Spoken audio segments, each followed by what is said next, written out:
Hello and welcome to Daily Politics, reaching you from TrustTV here in Abuja. I am your regular host, Suleiman. Today we discuss political solution to security challenges in Nigeria. The federal government has said it has not ruled out the option of a political solution to the current security situation in the country.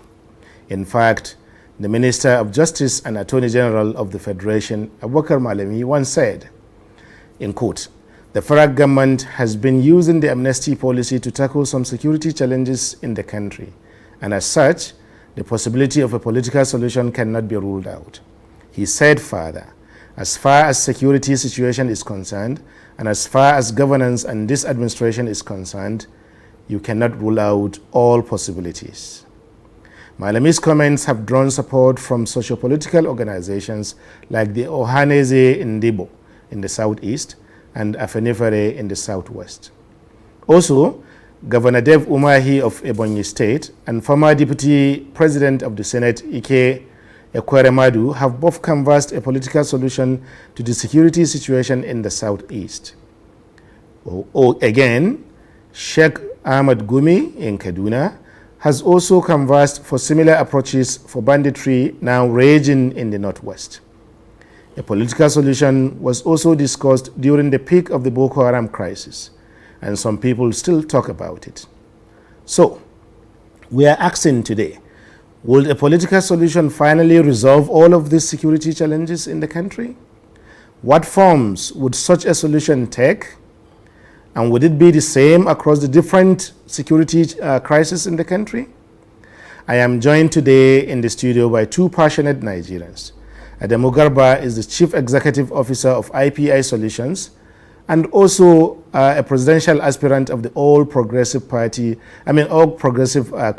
APC in the just concluded in the 2019 presidential elections. With him is Dr. Theophilus Abba, who is a veteran journalist and head of the Daily Trust Foundation and expert in forensic linguistics.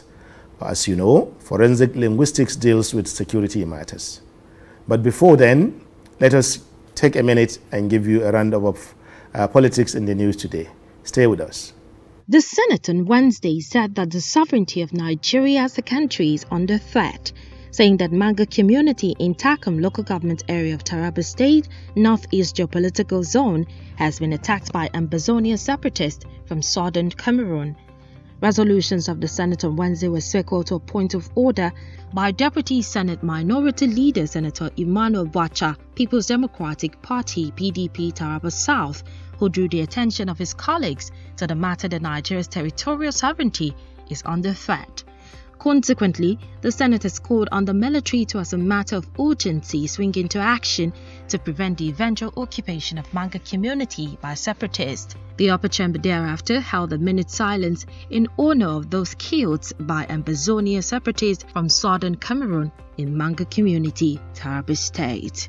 Dozens of armed policemen in 4 patrol vans have taken over the entry and exit point on Blantyre Street, where the All Progressives Congress National Secretariat is located in Abuja.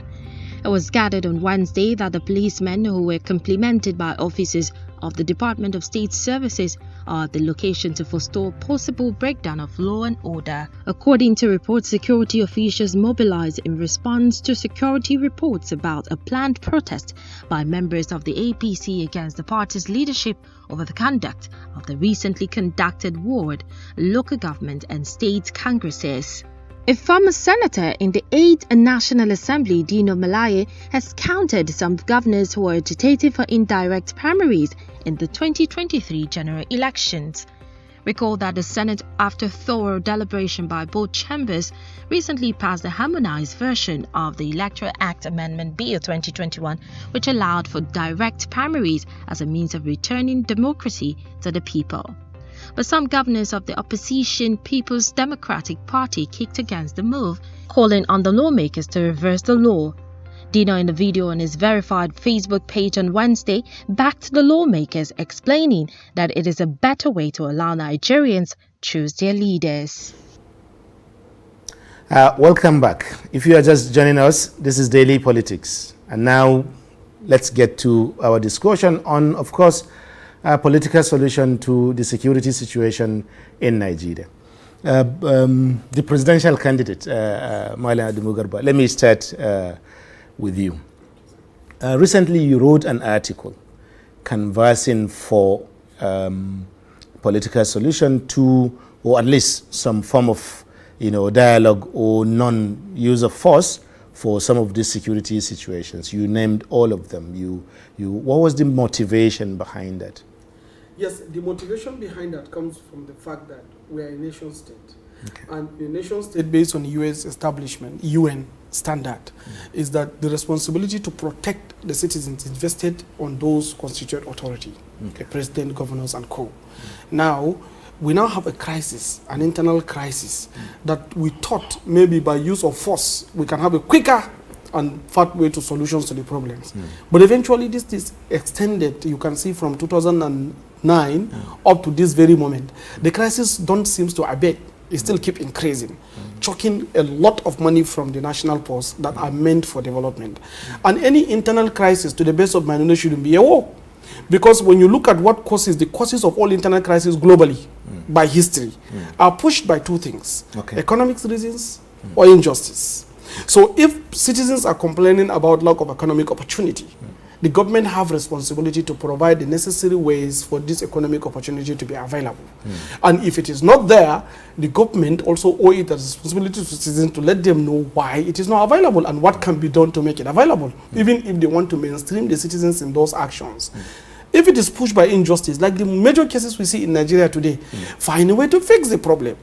Like if you track the budget spent that we have done on the military hardware and the bombs that we have done on the military, the payroll and everything that we have paid from 2009 to this very moment, over $44 billion was burned into this crisis. And this $44 billion is capable of doing a lot of infrastructure rejuvenation that you can do, building roads, bridges, that is capable of bringing down inflation to the minimum level. But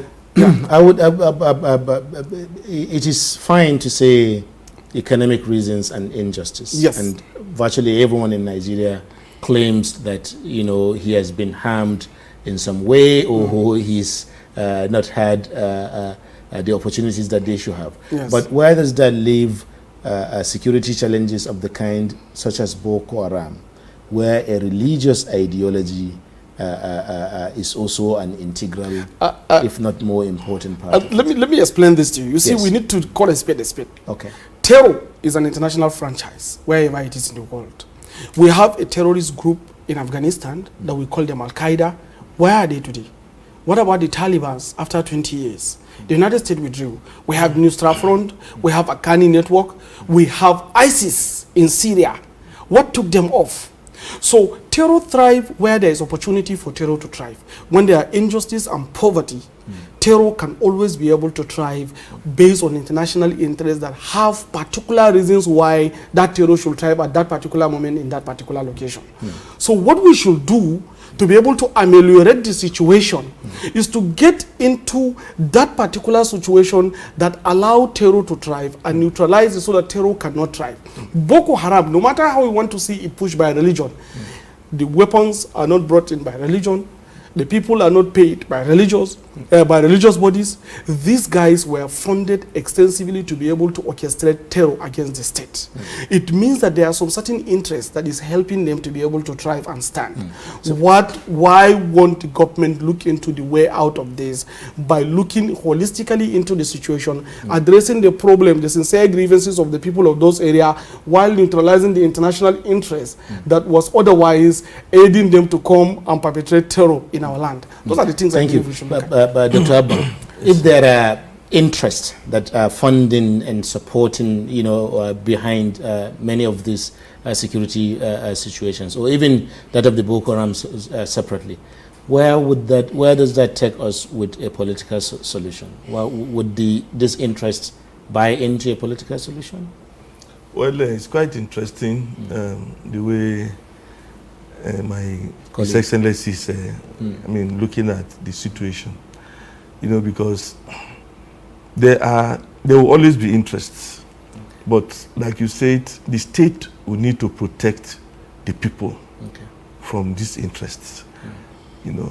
I'll give an example. after September 11, you know, the Americans said we cannot allow terrorists to keep on destroying our asset, killing our people in America, on American soil. They launched the war against terror, war on terror. And what they did was to ensure that as much as possible, terrorists don't operate on American soil. Now they put in place what I would call strategies, including getting the buy-in of other countries, including, I mean, all over the world. Let me say all over the world, not only in America, but all over the world. All of us are singing the song of war on terror. That was the solution. That was the step that the Americans took. Now, if there are individuals or groups who sponsor terrorism in Nigeria, what have we done about it as a country? You know, I keep arguing that most countries take pragmatic steps. For instance, you know, in Saudi Arabia, I've said this again and again, Saudi Arabia discovered that there are terrorists in Yemen who want to infiltrate Saudi Arabia, and they are building a 1,000-kilometer wall between Saudi Arabia and Yemen. That is the border between Saudi Arabia and Yemen. Now, we may not like it the way Jews did their own. I mean, I'm talking of Israelis. They say, look, suicide bombers are entering into our territory. They built a wall. You may not like what they have done, but people are taking practical steps, you know. But in Nigeria, you know, I don't think we have taken those practical steps that we need to take to prevent these terrorists from operating. For one, if you go to how did Algeria handle it? Algeria is an Islamic country. Algeria faced terrorism in the 90s. In fact, in the 90s, I mean, almost every other day you hear about suicide bombings, about a terror attack on the street, people being killed in Algeria. That was the case in Algeria. But what the Algerians did was to say, okay, well, these people, we have to isolate them. How do you isolate them? Make sure that you have the buy-in of the people to say, look, this doctrine that is fueling terrorism, we don't accept it. There was a lot of education. People were carried along, and they say, yes, we cannot allow this to continue. And then they set up a kind of brigade, you know, recruited people to resist these terrorists.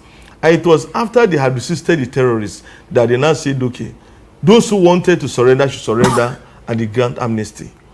Sincerely, a political solution, you know, as far as I'm concerned, cannot be feasible except we defeat these terrorists. You know, for instance, you see, if you release Nnamdi Kanu today on the basis of a political solution, I don't think he will renounce, you know, what he has been campaigning for. You know, I don't think Nnamdi Kanu will look at the senators who are saying political solution and say, I agree with you. I don't think Nnamdi Kanu will look at Ohanize, you know, and say, look, I accept what you are saying. As soon as he's free, he may not, you know, adhere to some of the solutions they say they are putting in place. If you go to the Southeast, we have governors, but these people don't listen to their governors. So my thinking is that it is proper for Nigeria to beef up its capacity to defeat these people before talking about for 12 years. I don't think we are doing it the right way. Why do I say so? How many soldiers do we have in Nigeria? Maybe not more than 300,000. But you see, if you go to Pakistan, they have over 1 million. Nigeria is not properly policed. It's more military equipment, more soldiers. Is that the solution? I don't believe so. Let me explain this. You see, we had ISIS in Syria at some point, nearly bringing down the entire country, both Syria and Iraq. Now, because of the multidimensional nature of the war, which is terror, it was very difficult for the Syrians to be able to subjugate them, despite deploying heavy artillery, both from the Iraqi side, in fact, the Syrian side, and even the Iranians that have come to help. They could not subjugate this terror. Eventually, these guys say that they will have to look at a political negotiation out of this problem. They reached out to Turkey. How can we be able to discuss on the issue of Syrian terror with ISIS? Turkey said, I think you guys need to converse with the Russians. Russians came in. The total amount of money the Russians spent to neutralize the exterior terrors that they must operate. In addition to the ones that are inside, the ones that are within the city centers, they were negotiated at the table and they got neutralized. But the ones at the exterior, the Russians say they are going to clear them off. Russians spend 1 million naira every day in that war. For the period of only 1 month, they were able to clear the entire place, losing only 1 man. A pilot that was basically shot, his plane But that was still basically shot involved down. the use of force. It involved the use of force at the periphery, not at the city center, not the main guys, not the main actors at the center. And it is the main actors at the center that gave up al-Baghdadi, and he was eliminated. Similar to the way we had in Nigeria with Shekau, who was given up by some of his comrades and was eliminated. So until you open that door and bring in those sincere grievances, you cannot be able to neutralize the point that keep giving the fire to keep rising. Because where they keep getting the fire, the terror, is from the injustices they keep marketing to the people of the local communities. So once they tell the local community that you can see how you are getting destroyed, how your properties is getting destroyed, your wives are getting raped, your children are getting killed, you must rise up and defend them, they get motivated to come and join the war. But as soon as they see the state calling with a very reasonable, responsible approach, they give up these things. We have seen what happened in Afghanistan. American military spent about $12 trillion over a period of 20 years trying to quench 25,000 military terror group, Talibans. They could not win. Eventually, when President Trump came on board, he said, I'm tired of this war. Can we have a negotiation? The Qataris say, yes, come, we're giving you your best to negotiate. And before you realize it, where is Afghanistan today? And Biden is following up with that now. Yes. And actually, the issue is this.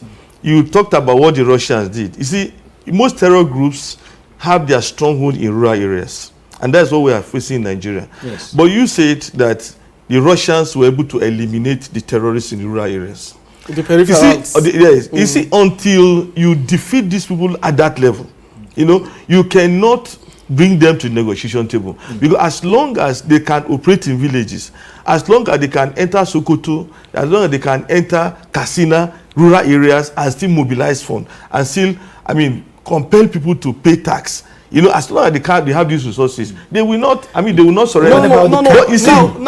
You can negotiate. What about the capacity to bring about the defeat? That's why I'm advocating. In Nigeria, we've had 12 years of this. Yes. Based on in his article, he said that we have spent $44 billion US on this. He also illustrated the sort of things we could have done with the $44 billion, the bridges and dams and the roads and the electricities that we could have had with all of these monies. Instead, we are using it to kill fellow people Nigerians who are essentially Nigerians as well. So my question is, if bullets, he is saying that bullets cannot defeat ideologies or political positions or stands, but dialogue can. Do you agree? But what I'm saying is this: I agree with you that we need to dialogue. I totally agree with you. But you cannot dialogue with somebody you have not defeated. You see, because I've given copious examples. In Nigeria, that was what they did. If you talk about in Syria, the Russians did the same thing. You see, all over the world, if somebody has an upper hand against you, right now, let's face the fact.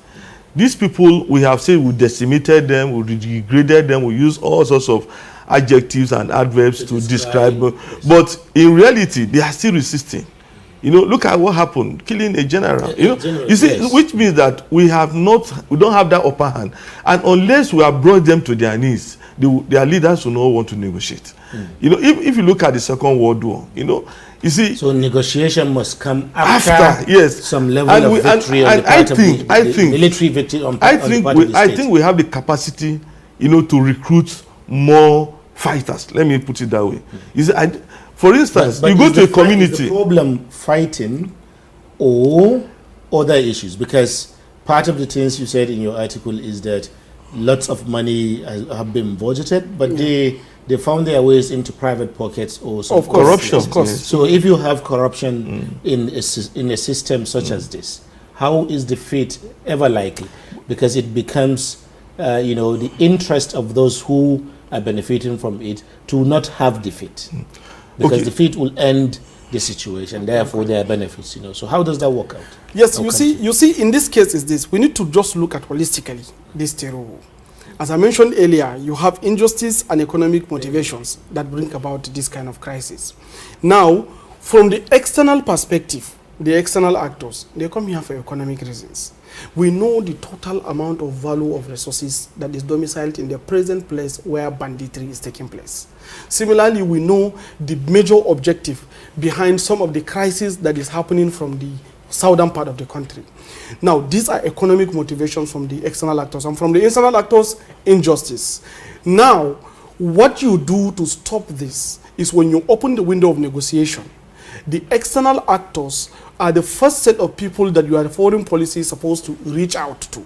Once you reach out to them, of course, the government must know. Okay. So once you reach out to them, it's easy for them to cut off the supply chain that keep feeding those bandits, to keep using these resources to be fighting us.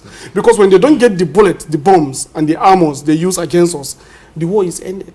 So what you need to do is to neutralize the interests of those foreign actors that are helping these bandits to keep thriving. Because at the end of the day, whether we want to admit it or not, they are stealing resources from Nigeria, and therefore it is cheaper, untaxed, unmonitored, unaccountable resources that has to go through a dark network that is more profitable to those interests than when it comes through the white network. That's the main objective of the crisis. So the foreign policy machine needs to find its way into calling out those interests in order for the supply chain of those bandits should be shut down. That's what happened to ISIS. What Trump did was simply to cut down the sources of their funding and the sources of their armory. But Nigeria's situation, Nigeria's interesting point, but Nigeria's situation is different. Different in the sense that you have very different crises. The crisis you have in the northeast, Boko Haram crisis and ISWAP and all that is very much different from banditry in the northwest, which in turn is very different from farmer-herders clash in the north central and other parts of the country, which again in turn is also different from IPOB in the southeast and Yoruba Nation in the south west. The only thing that probably links them all is that Nigerians are dying, on both sides, both on the sides of these people, but also on the sides of Nigerians, and that it's taking a lot of resources of the country and attention of the country away from other issues that we can focus attention upon, and that things are actually getting worse over time. So if you are going to have, even if you're going to have a political solution, how would this solution look like, given these differences across all of this? Okay, if we are going to have a political solution, we have to have a common understanding of the fact that these are criminal acts. Okay. We have to agree, that these are criminal acts. That is number one. Now, if they are criminal acts, they manifest in diverse ways. So we now have to tackle them in their peculiar ways. For instance, like His Excellency mentioned earlier, you see, the use of language in winning the hearts of the people must actually be challenged. For instance, if you go to the southeast, IPOB militant will come and say they have come to deliver the Biafrans from whatsoever. They want to liberate the Biafrans. What liberate the Biafrans? Where are you liberating them to? Don't we have members of the National Assembly from whatever you call the Biafra region? Don't we have governors? What capacity do you have to liberate them? Liberate them from whom? Meanwhile, you are actually oppressing them. But you see, nobody will come out. Even the government is not coming out to challenge that line of thinking, that rhetoric. If you go to the north, the northeast, yes, they will tell you, oh, the government is corrupt. The government is a government of wicked people. This government are cultists. This government are not good. They are not religious. They are infidels and all this and all that. But is it true? We need to challenge some of these talks. On radio, on television, newspapers, I wouldn't mind it if we have a special radio station that is called anti-terrorism radio station, who would mine all these arguments and challenge them. Because most of these things are the reasons why you still have new people joining them. If you go to the Southwest, you know, their own argument about Dudua, I mean, you have ruled this country, the economy of this country, I mean, it's literally in the hands of the people of the Southwest. And then you are now canvassing for a Dudua Republic. Does it really make sense? You know, in other parts of the world, they are looking for people, and you are creating segregation. Now, if we come up with, you know, rhetoric that will argue against some of these, some of these noises, let me put it that way, that people are making and converting a lot of people to their side, we'll be fighting them, I mean, at one level. Then at second level, the elite must agree that simply because Nnamdi Kanu comes from the Southeast does not mean that whatsoever he says, it should be accepted. Okay. You shouldn't be so politically correct to accept wrong messages, to accept deception. For instance, you go to the Southeast, destroy police stations, and you kept quiet. You must come out to say what you are doing totally wrong. Without the police, you know, there can be no law and order. You are actually inviting lawlessness. We will not agree with you. Now, as long as the people keep quiet, even the governors are not doing, you know, as far as I'm concerned, maybe because I'm just a journalist and maybe my mind is to criticize, you know, what goes wrong. Journalist with 30 years experience. I think we will be taking a break now when we come back, because you're speaking along where the issues that we'll be going into. If we wanted to do this, what would the role of government be? And what would the role of other players within the political system be? But before we go into that, we'll be taking a minute to go on break. Just joining us, again, this is Daily Politics on Trust TV. Please stay with us. We'll be right back.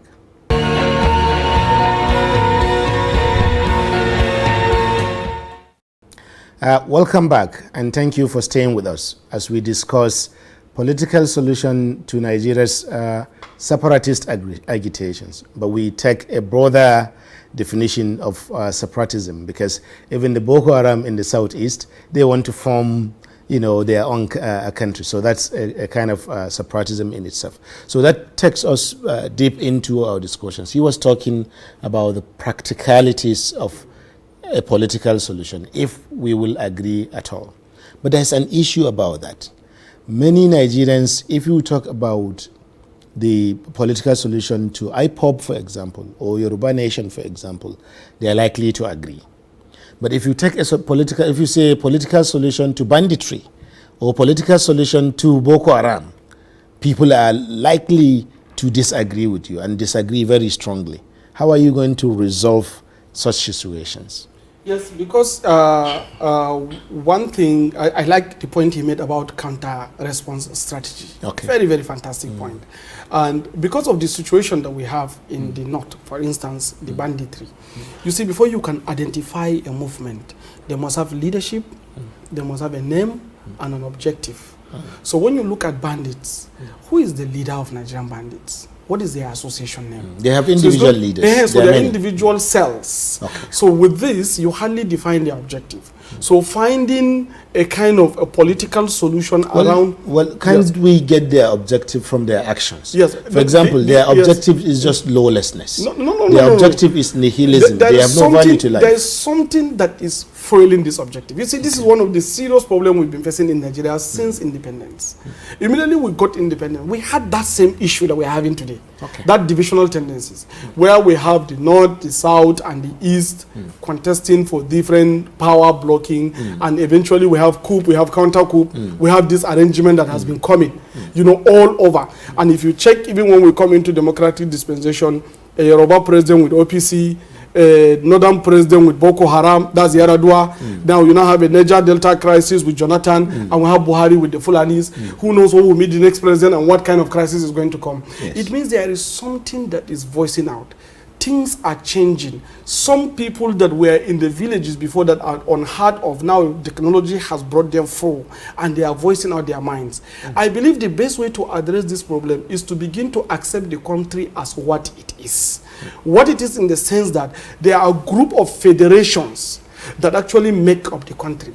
And we have to respect these people's individual cultures and tradition and mainstream these cultures, traditions, and belief into the constitution so that everybody can feel on the table based on their own sincere But isn't that what we beliefs. already have now? No, that's not what we have. I can explain to you that, you see, Russia had similar case, similar to Indonesia. Now, if you go to Russia, there are about 86, I think 82 different states in Russia. 22 of these states are like mini countries, with even a president and a parliament. But Russian approved president. They will be elected by their constituency, and the Moscow will now validate that this guy is the president.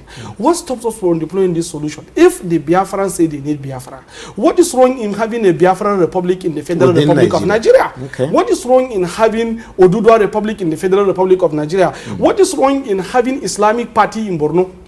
There's nothing wrong with that. We have Christian democratic parties. We have different Islamic parties in the Islamic countries. If you said you are going to form Islamic parties and make the governor, create and make the government, but you have to accept the constitution of the Federal Republic of Nigeria. And denounce violence. Yes. When you do that, you find out that you are isolating the problem from where it is, from its root cause, and then bringing about long-term stability. It happened recently in Philippines. Okay. Before Duterte became the president, there were southern part of Philippines that are Muslims that are fighting terror against Filipinos. Yes. What he did was to identify that region, give them autonomy, ask them to implement whatever Sharia they want to do, but they should submit to the sovereignty and the authority of the Philippines, and that they are going to share the resources they are getting. Philippines is going to take 60%, while they take 40% to administer their region. There has never been terror attack in Philippines since that time. So we need to look at this kind of dynamics and accept them for what they are. Trying to sugarcoat and put in idealistic views, you know, might not necessarily bring about lasting solution. We have to accept what they are for who they are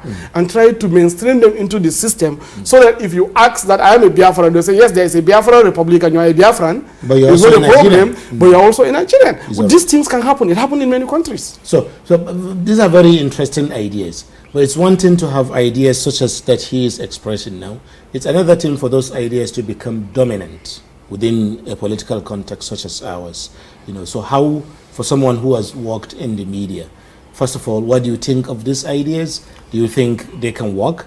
And if they can work, how can they become more generally acceptable? Because I'm saying this because even for the government or for anyone to come out and even advocate amnesty or dialogue for this kind of problems, for example, for banditry, you know, that there is a lot of risk and cost attached to it. The person will be called all sorts of names. He will be associated with all sorts. So any well-meaning person or persons will even shy away from doing that in the first place.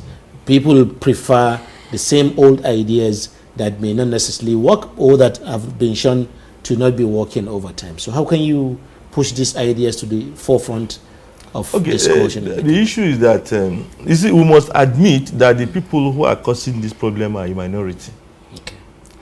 Let me give the example of the Boko Haram. You know, you see, I remember I was the editor of the Daily Thoughts on Sunday when Boko Haram was festering, when it was coming up. And I interviewed one man who said, "Oh, you are a Christian?" I say, "Yes." It's okay. If you have deeper life, you have Redeem, you have Catholic. Why can't you have Boko Haram as a sect? Why wouldn't you allow them to be? Now, the fact is this: the objective of Boko Haram is not just to become a sect, but they say they want to purify Islam. And what do they mean when they say they want to purify Islam? Every other person who does not subscribe to their own kind of Islam is not a true Muslim. And so are we going to say, okay, Boko Haram, do what you want to do, and then they go about compelling people to their own brand of Islam? It's not possible. If you go to the majority of the Northwest and the Northeast, most of them are Muslims. The governors of most of the Northwest states, of almost all the Northwest states and all the Northeast states, they are Muslims. So when you now come and say, look, you want to allow Boko Haram, you know, to have its own way, because he says that the kind of Islam that is practiced, you know, in that part of the country is not a purified Islam, then, I mean, it's going to be chaos. Now, if you go to the Southeast, how many persons are members of IPOB?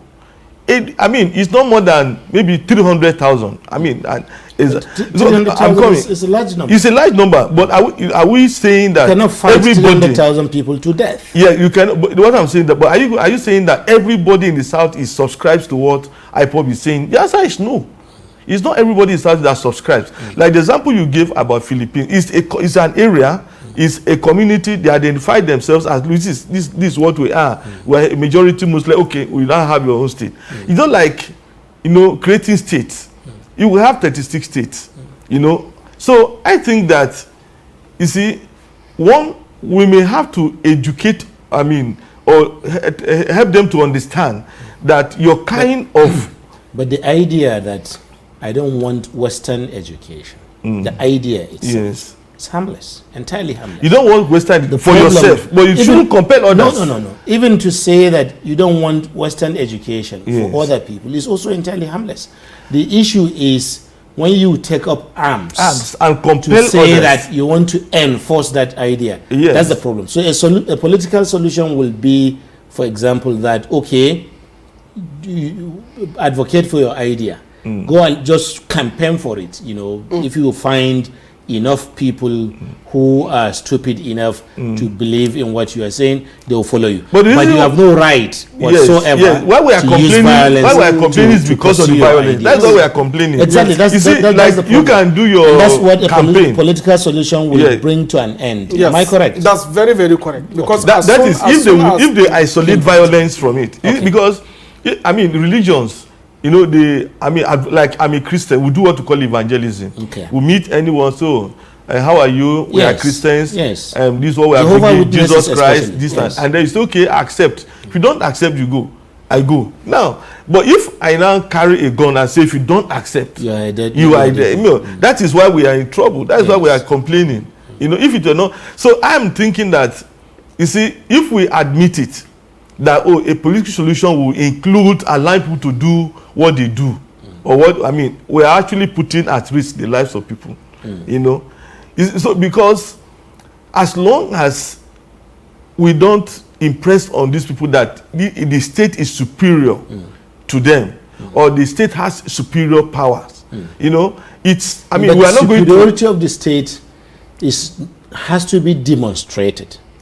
And presently 12 years has shown that, like he mentioned, a lot of corruption has gone into what we're talking about. For instance, if you ask me, my idea is that we need more men, more boots on ground. And how do we do that? I will look at the Nigerian budget. There's so many fictitious, frivolous things that are in the budget. Let's sanitize it. Okay, if that money is there, let's move that money from that place and put it so that we can get more persons on ground. Okay, you have lived in Europe. If there's two fighting on the street in Europe, two persons are fighting on the street, in 5 minutes a policeman will be there. But if you go to rural areas in Nigeria, like in my own district, in Kogi State, we don't have more than 5 policemen in the whole of that district. If you have a case, you go to the police station, they'll say there's nobody here to attend to you. Then if terrorists come to that community, who is going to resist them? So we don't have enough men. And I think that if we make up our mind to say, okay, we are going to recruit people, we can have the presence. In other words, how can you have a political solution when you have so much ungoverned spaces? For example, in the rural areas. Yes, that question goes straight to you. The ungoverned spaces was created due to the situation of the country, where we have, of course, some people may say massive corruption. Yes, there is massive corruption, but there is a gross inadequacy in administration of Nigerian resources, whereby the country's governance system is structured around a center called Abuja. And the farther you are from Abuja, the poorer you are. Just take the statistics. So with this kind of situation, you must have some non-state actors that will become warlord governing those areas that the government have neglected over time. This is a natural occurrence. If you look at the national security and strategy the United States released in 2015 about sub-Saharan Africa, you will see clearly the rise of ungoverned spaces, and that is what we are manifesting. In fact, when I read it in 2015, and when I saw what is happening now, you can easily be able to, the correlation to connect the dots. Because the poorer people are, the more they look for hope, and the main man that is the strongest around the area who provide this arbitrary hope becomes a rallying point. And that is the situation. Now, that also comes back to the configuration of the state. Where is the autonomy of the local government? Why is local government not part of the implementation of the policies of the federal government? Why will the state centralize these things? Why will everything come to the center? Why must I come to Abuja to collect my share? Meanwhile, I have wealth sitting in my state. Look at the Kogi state. He came from Dr. Abba. Kogi state is one of the richest states in Nigeria. Why will they have to come to Abuja? I was talking about the Bauchi meat factory that was in Bauchi state that is capable of slaughtering up to 1,500 cattle per day, with sitting on about 7,500 hectares in Bauchi state, and each cattle is supposed to employ at least minimum of 3 persons, meaning about 4,500 jobs daily. That place alone is capable of bringing Bauchi state close to 12 billion naira almost every month. When you look at the calculation at the economic scale based on $25 per kilo of cattle at the international market. Now, when you check these things, why will Bauchi state government have to come to Abuja to get their share? So when you look at this configuration, this is the summation of the problem. It's calling on the governance system to be reconfigured, whereby value have to go to the local communities. If you can have ballot boxes in each and every street in Nigeria, why don't you have an economic empowerment opportunity in those streets?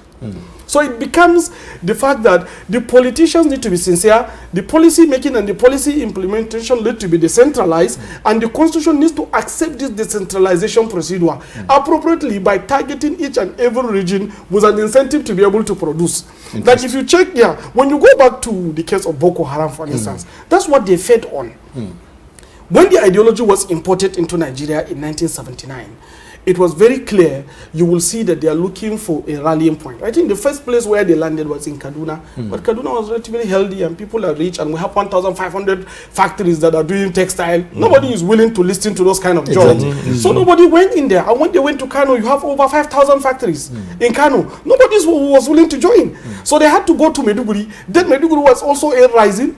But over a period of time, when we have the first Kapanchan crisis in 1987, and then we now have the Zangon Kataf crisis between 1992 up to 1994, when we begin to have religious crisis, poverty began to reign supreme around that period, if you notice. And from that side, those guys now were incentivized to take extreme views, something that their parents and brothers refused to buy, elder brothers.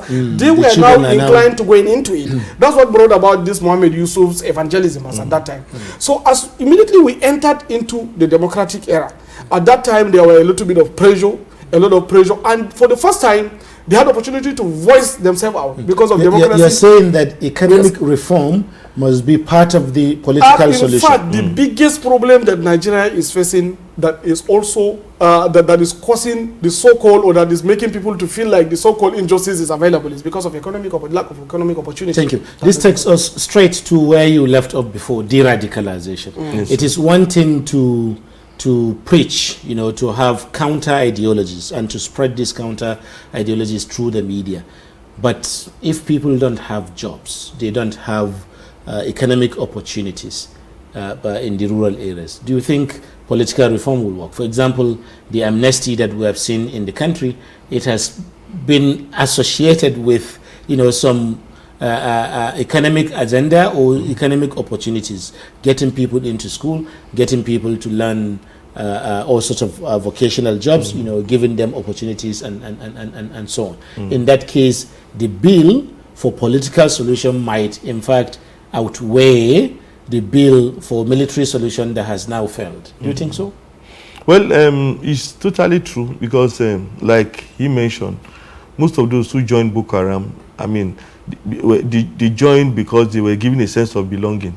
For instance, from the literature I read, Muhammad Yusuf had a way of giving, so the small grant to people to say, okay, you want to ride motorcycle, or give you maybe 20,000 naira, you go and buy one. You need some money, come and work on the farm, we'll pay you some money. Or you want to get married, okay, we'll marry this. Okay, you come, you sweep the place. At the end of the month, we'll pay you some amount. And so he created like an economy, a kind of small scale kind of economy that made people to become loyal to him. Actually, if the youth, have jobs, if they have jobs, if somebody were teaching in secondary school, teaching in primary school, maybe worked in local government, they earned salary on a daily basis. If you ask him to to go to the bush to go and carry a gun. You think about the regular salary first. So it's very, very important to factor in the economic aspect of it. And that brings me to the issue of corruption. Okay. Sir, sincerely, if we can eliminate or reduce corruption in Nigeria, there will be a lot of resources. There will be no resources for us to ensure people get employed. You know, because the kind of corruption that takes place in the country is very, very massive. I'm becoming very fixated about even government projects. You know, when you say government is going to do this project, I begin to imagine, oh, it is because of the kind of money that they can, get from it. That is. Otherwise, they will not be interested in such a project. They may not be interested. There are so many unnecessary, irrelevant projects that have been executed because some people want to get money from it. Before the annual budget is submitted, some persons have figured out what they can get from that budget. So now, if we eliminate this waste, and say, okay, let's channel this, towards things that will benefit the people. I don't believe that government should say we will not be interested in the economy, because the Chinese have proved that, look, a government can be socialist and still be, be capitalist at the same time. Most of the Chinese companies in Nigeria, they get endorsement from their government. Absolutely. They say, we want to do this in Nigeria. Please talk to government for us. You come to Nigeria, because this is a company, they can do that, or we endorse them, we give them support. So I don't think that government should hands off the economy. And that is why I'm feeling that, you see, there's a whole lot of opportunity for people to steal money because this money is not being channeled into the economic well-being of the people. And that is what we should be thinking about. Okay. So, Malam Mugarba, yes, you're a politician. At least you're in the APC. And you said earlier before we started the program that you're 100% in the APC. That's correct. That's entirely fine. So how do you aim to sell this idea of political solution? Yes. Or any other ideas first within the party? Because parties are also generators of ideas about governance, about solving a society's problems. Have you tried seeing how this idea will be accepted within the APC? Yes. Since your party is in power now? Actually, I have written severally to the key people that I believe should be able to act on this. I was also on media on many occasions talking about this, and I have met one-on-one to some people to discuss in details about this to the best of my ability. So I am sure... You have a feeling that they are even interested in it at all? Of course, I think there are some serious interest about it. Because when you look at it, as Dr. Abba has said, corruption is at the center of why the resources of the country has been burned at a certain place. When you look at the configuration of the budgets that we have generally, $30 billion, or let's say these trillions that we have, 70% of this money get burned into the civil service. Yes. And the Nigerian civil service is less than 1.2 million people. Yes. The total workforce of all Nigerian government workers is less than 4 million people. Yes, all the states. All the states, the local government, so you have and the 196 million Nigerians. Yes, 196 who million are outside of this 70% of the resources. And the remaining 30% goes to contractors and these and some projects. If you get it, you find out that maybe only 5% gets to the root. And this has been demonstrated clearly by the federal government Anko Borrowers program. You have the Anko Borrowers program which is supposed to empower and enable the agricultural enterprise in Nigeria. But eventually, you can see that clearly now we are getting into a food secure decade. Clearly, because the farming season this time around was worse because the bandits have sacked everybody in the farm, but the money gets sucked into the economy. Where did the money go to? It evaporated. So we now have a system of economy whereby the money market is separated from the real economy. So people buy money to sell money, to make money, using money every time with money, speculation. But the jobs that will actually bring about they don't get done. And then we now have this structure whereby we put everything in the hands of the bank. A saving institution. The Anko Borrower program, 75% of the style sitting with the bank. You have whatever in-era that came going to the bank. Rather you have dollar policy going to the bank. Yes. You have oil industry that is coming going to the bank. So bank will always save the money and speculate to make money. They don't want to put the money into the economy because that's what the operational model is all about. So the government have to take serious interest into how the monies get channeled into the economy so that it can enable this enterprise. So as long as we don't address these things and bring in economic solution at the forefront of our war on terror, trust me, we are not going to win this war. In fact, to the best of my knowledge, I can see that clearly after these 12 years, this war is a hopeless war. It's clearly, if care is not taken, unwinnable. The only way to win this war is to come back to negotiation table and see what we can do to advance the interests of those sincere grievances that are truly Nigerians, so that we can be able to filter the real people that believes in Nigeria, who are part of the terror network, from those people that are just wicked. So that's what I believe should be done. Thank you very much, gentlemen. I started with him, so I'll give you the last word on the show, and because we are just about 1 or 2 minutes left now. So okay, what I would say is that you see, Nigerians should be committed, to Nigeria as a country, because if you step out of this country, even to Cotonou, Benin Republic, discover that the people are committed to Cotonou, to Benin Republic. Yes. The ordinary man is proud of Benin Republic, but in Nigeria, I don't think we are really proud of our country, and I don't think we deliberately do things that will be of benefit to our country. I am thinking that it's only journalists who are very patriotic. That's what I said. I would say maybe journalists, because we spend all our time trying to talk about how things can be good. We talk to people like His Excellency Mr. Adamu here. How do we change Nigeria? And he said to talk. So how do all of that morph into issue of political solution for security challenges? Yes, being committed to Nigeria. Yes, if we are committed to Nigeria, you will be able to say, okay, what are the grievances, like he said? What are these grievances? How do we attend to them? Okay. How do we have local solutions to our problem? How do we ensure that, look, everybody is reined in? You understand? So I think that is how, we can, achieve, this political solution.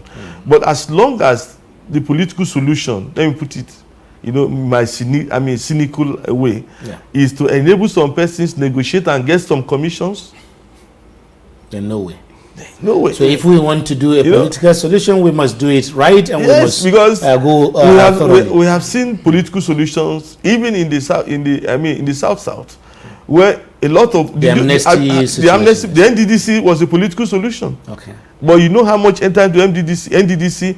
At the last, if I remember, part of the content of the forensic report shows that over 70,000 projects were abandoned. But where is the money? We have to go now. So I think that we will be ending the show on this final comment from you, that if we are going to have a political solution at all, then it must be done, and done genuinely. Thank you for staying with us for today's program. And this is where we come to the end of it. Hopefully you join us again tomorrow when we meet for another episode. I am once again Suleiman. Enjoy the rest of your day.